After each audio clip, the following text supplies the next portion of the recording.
Tuan-tuan dan puan-puan, denyut nadi suara rakyat bergema di channel ini. Najib Razak bakal kena penjara 20 tahun. Dalam SRC dia dah kena penjara confirm. Tinggal tunggu lagi rayuan terakhir di Mahkamah Persekutuan yang nampaknya semakin malap dan tak ada harapan. Semakin malap dan tak ada harapan. Hanya bergantung semata-mata kepada belas kasihan. Tak adalah belas kasihan, salah tetap salah. Dan bergantung sepenuhnya kepada kepakaran daripada Peguam Diraja UK. Syafiq Abdullah dah angkat tangan, dah tak mampu nak tolong. Dia kata dia tak ada kepakaran lagi untuk bantu Najib. Terpaksa minta tolong dengan siapa? Peguam Diraja United Kingdom. Kali ini Najib boleh dipenjara 20 tahun lagi. Kalau dia dipenjara 20 tahun, tambah dengan dah 12 tahun dia kena penjara yang confirm, dah dijatuhkan hukuman oleh Mahkamah Rayuan, Mahkamah Tinggi dan disokong oleh Mahkamah Rayuan. Kalau dia kena penjara lagi 12 tahun dan tambah lagi dengan 20 tahun, Najib akan mati dalam penjara. 32 tahun. Najib Razak sekarang umur Najib Razak sekarang dah 60 lebih tahun. Kalau dia kena 32 tahun, dia akan merengkok dalam penjara sampai usia Najib Razak sekurang-kurangnya 90 tahun. Itu kalau tak ada pengampunan lah. Kalau ada tiba-tiba pengampunan, kesian dekat Najib, mungkinlah dia keluar umur dia 70, 80. Adakah Najib Razak akan masih sihat seperti si Tun Mahathir?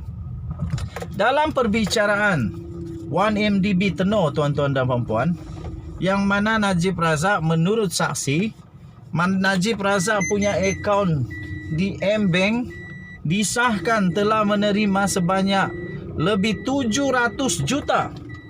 Ada wang masuk di dalam akaun Najib lebih 700 juta US dollar.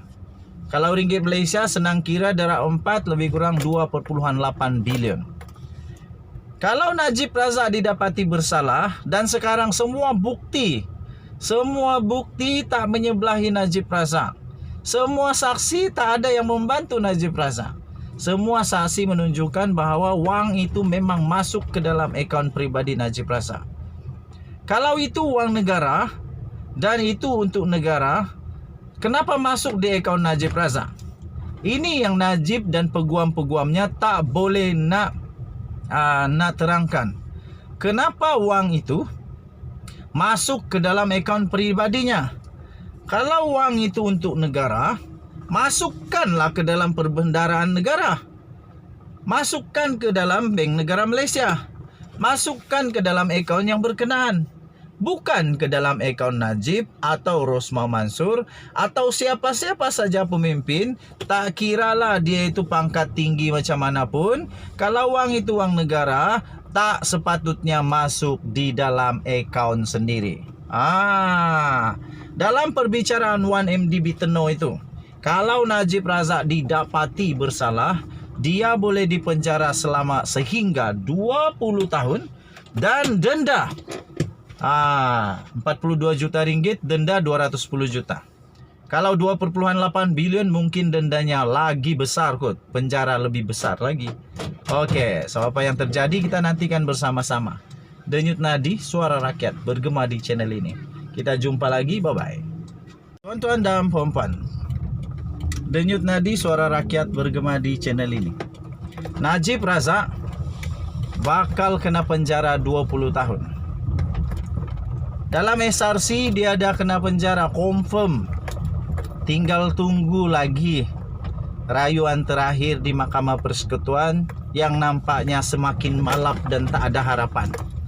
Semakin malap dan tak ada harapan. Hanya bergantung semata-mata kepada belas kasihan.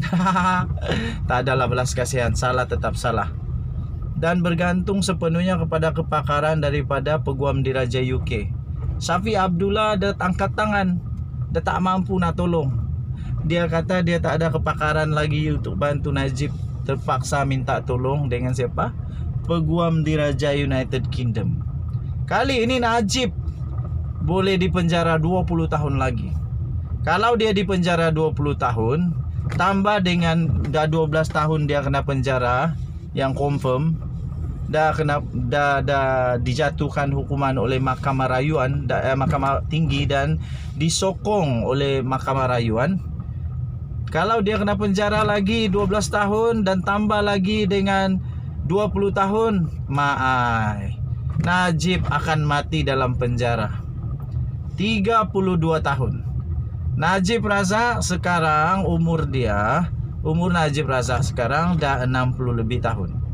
Kalau dia kena 32 tahun, dia akan merengkok dalam penjara sampai usia Najib Razak sekurang-kurangnya 90 tahun. Itu kalau tak ada pengampunan lah. Kalau ada tiba-tiba pengampunan, kesian dekat Najib, mungkinlah dia keluar umur dia 70, 80. Adakah Najib Razak akan masih sihat seperti si Tun Mahathir?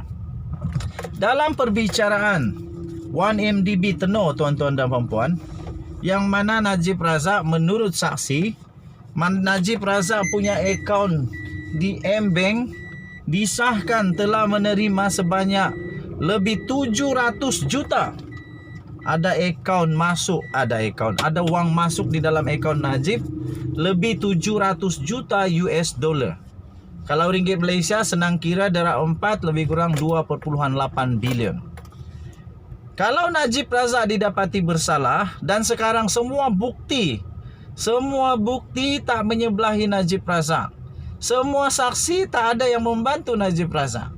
Semua saksi menunjukkan bahawa wang itu memang masuk ke dalam akaun peribadi Najib Razak. Kalau itu wang negara dan itu untuk negara, kenapa masuk di akaun Najib Razak? Ini yang Najib dan peguam-peguamnya tak boleh nak terangkan. Kenapa wang itu masuk ke dalam akaun peribadinya? Kalau wang itu untuk negara, masukkanlah ke dalam perbendaharaan negara. Masukkan ke dalam bank negara Malaysia. Masukkan ke dalam akaun yang berkenaan. Bukan ke dalam akaun Najib atau Rosmah Mansur atau siapa-siapa saja pemimpin. Tak kiralah dia itu pangkat tinggi macam mana pun. Kalau wang itu wang negara, tak sepatutnya masuk di dalam akaun sendiri. Dalam perbicaraan 1MDB Tenor itu, kalau Najib Razak didapati bersalah, dia boleh dipenjara selama sehingga 20 tahun dan denda 42 juta ringgit, denda 210 juta. Kalau 2.8 bilion mungkin dendanya lagi besar kot, penjara lebih besar lagi. Okey, so apa yang terjadi kita nantikan bersama-sama. Denyut nadi suara rakyat bergema di channel ini. Kita jumpa lagi, bye-bye.